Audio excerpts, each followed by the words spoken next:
একজন ব্যক্তি যদি নির্বাচনে পার্টিসিপেট করতে চান, তিনি যদি আওয়ামী লীগের, কারণ এটা নির্দলীয় না, কেউই দলের কথা বলবেন না, এবং তিনি যদি তার ক্যাম্পেইনে, কারণ এটা হতে পারে একজন নির্দলীয় ব্যক্তি আসলেন, কিন্তু যদি তার ক্যাম্পেইনে আওয়ামী লীগ বা তাদের যা যা বলা সেগুলো বলেন, সেটা প্রবলেম হবে। এর বাইরে নির্দলীয় ব্যক্তি তার যে ক্রাইটেরিয়া আছে নির্বাচনটা করার জন্য, সেটা যদি তিনি ফুলফিল করতে পারেন, তিনি নির্বাচন করতে পারেন, নিশ্চয়ই পারেন।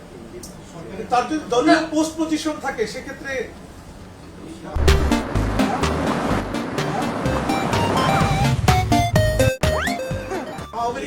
আওয়ামী লীগের পোস্ট পজিশন আসলে যেটা হয় আর কি, আমরা যেহেতু সংগঠনটা নিষিদ্ধ আছে, সংগঠনটা যেহেতু তার কর্মসূচি নিষিদ্ধ আছে, সংগঠন নিষিদ্ধ নেই কথাটা এরকম না, কর্মসূচি যেহেতু নিষিদ্ধ আছে, এই পোস্ট পজিশন তিনি তো আসলে ব্যবহার করছেন না, তিনি করতে পারেন না।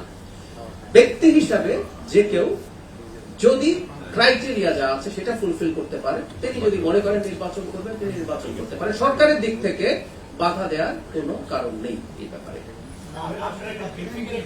মামলা আপনি জানতে হবে, সেটা হলো ধরুন মামলা বলি, আমরা সংসদ নির্বাচন বলি, মামলা থাকলেও তো নির্বাচন করা যায়, মামলা থাকলেও নির্বাচন করা যায়। আমি আবারও বলছি, কিন্তু স্থানীয় সরকার নির্বাচনগুলো যে গিভেন ক্রাইটেরিয়া আছে, আমি আরো একটু সহজ করে দিই। ধরুন এই পার্লামেন্ট ইলেকশনে আওয়ামী লীগের কোন এককালের কোন নেতা চাইলেন যে আমি নির্বাচন করবো, তিনি নির্বাচন করতে পারতেন, এমনকি মামলা থাকা, জেলে থাকার পর।